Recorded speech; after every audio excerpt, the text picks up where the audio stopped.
Hello, friends and fellow collectors. You've joined me just in time for another Diecast Emporium video. In today's video, we're going to be doing an unboxing and review of the new for 2023 Diecast Masters Highline Series 1/50 scale Caterpillar 966 GC for general construction wheel loader. Item number 85682. This is one of a handful of new wheel loaders introduced to the lineup this year. Because it's part of the Highline series, it does come in the white outer shipping box, so open up one of the side flaps, pick your poison. Next, we see the nylon bag, which is protecting the model's metal tin. If you are new to collecting Diecast Masters Highline Series Caterpillar models, what's really cool about the presentation style value is the fact that it comes in a metal tin box instead of your standard cardboard packaging. That does allow for a little bit more protection for your model, and also you get a nice tin out of the deal. So there's a plus for that. All right, again, for this year, you have this code here. You take your smartphone device or tablet or whatever you're using, you scan that, it brings up the catalog with all the cat models in for this year, which I think is a nice addition. Top, we have the loader loading a screening machine. Back of the tin, we have some information on the real loader, which, for those of you interested, can pause my video now and read all about it. Finally, we have another photo. Opening up the top of the tin, we notice the absence of the catalog because, again, it is a digital version now. Removing the black foam rubber, we can see the model inside.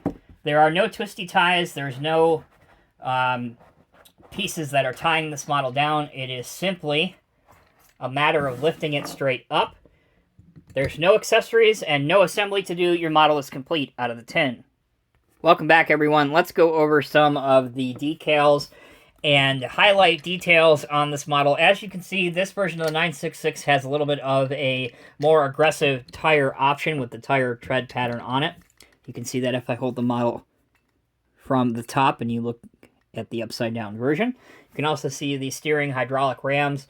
However, as you'll notice, there is an absence of a drive shaft that should be there to power the front and back of the loader.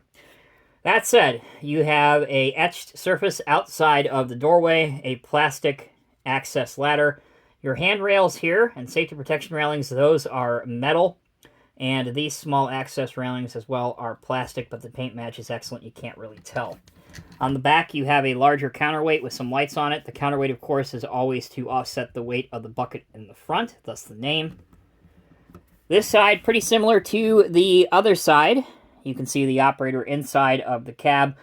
What's unusual about these new wheel loaders is that, unfortunately, the operator figure is not designed to be taken out of the cab. Of course, you can get around this by disassembling the model. But for me, I would have liked to have seen the top portion of this cab pop off so that at the collector's discretion, you can have the operator in or out of the seat. Now, let's move on to the detail of the front bucket. As you can see, it has 8 large metal teeth on the front of the rock bucket, as these are known. You also have some forward-facing lights and a single Z-bar linkage on the 966 GC. Those are the details and decals. We will pause momentarily. When we come back, we'll go through the model's functionality. All right, everyone, thanks again for sticking with me. Let's go now into functionality. First off, we can see that the loader does move forward and backward because the tires do spin and roll. If you want to steer this machine as in real life, it steers across the center articulation joint. That's why these are called articulated wheel loaders, and that has been modeled decently on the model. However, the range, and you can really see it with the model looking forward at you, is a bit obstructed and very shallow compared to what the real machine should be able to achieve, and therefore the 1/50th scale model should be able to achieve. Okay, we've seen that. Also, the rear axle does have a bit of oscillation, as every wheel loader should, while the front axle is permanent and fixed in position. Onto the loader arms. Immediately, this is a big improvement from the previous 966 model, as the lift height is substantially better, and the bucket will also curl back to a much better angle, although it still should be able to curl back a little bit farther than this. Another area of improvement that is noteworthy to point out is the dump angle forward is also much, much better than that seen on the 966M version of the model. Lower end of things, if we bring it down, mine is not really strong enough to hold an aggressive cut angle. As you can see, the bucket automatically snapped backward. That being said, you could achieve a very, very shallow carry angle at the bottom, as seen here. Okay, got a few more things to cover before we end this video. The first of which is showing this machine doing some, well, model constructioning, if you will, if you'll excuse a word that isn't a word.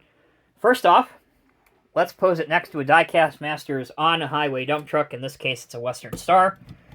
This also shows us our test of the improved lift height.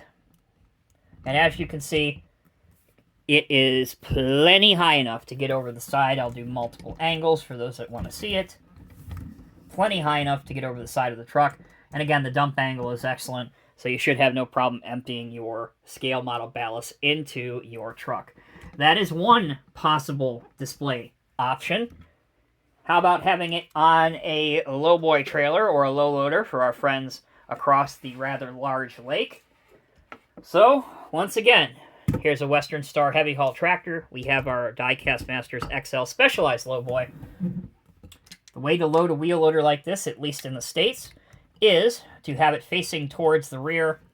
And there you go. It actually does make a very, very convincing transport load, and you are off to the races. Again, the only major negative aspect of displaying your model like this is the fact that you have an unrealistic pose because the operator figure is not removable. And obviously, your operator figure wouldn't be behind the wheel of this machine as it goes down the roadway on a low bed.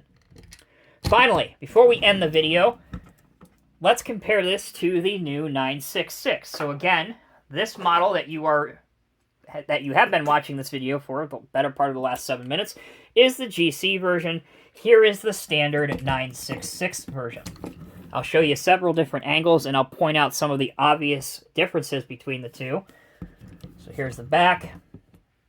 Here's the front. Both have very optically similar buckets, but the tires are different on both. For example, the GC has a more aggressive tread pattern, whereas the standard 66 has a much smoother tire pattern on it. You can see that very clearly. Also, the engine cover on top is different for both. So hopefully we'll be able to demonstrate that. You can see that it's more black on the 66, and it's half-light black and the other back end yellow, and slightly more detailed on the GC version. And again, here's a good back angle.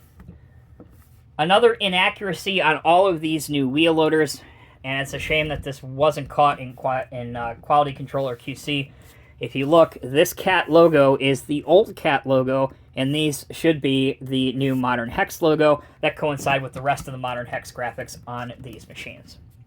Alright guys, that'll do it. It'll bring this review of the new for 2023 150th scale Diecast Masters Caterpillar 966 GC wheel loader to a close.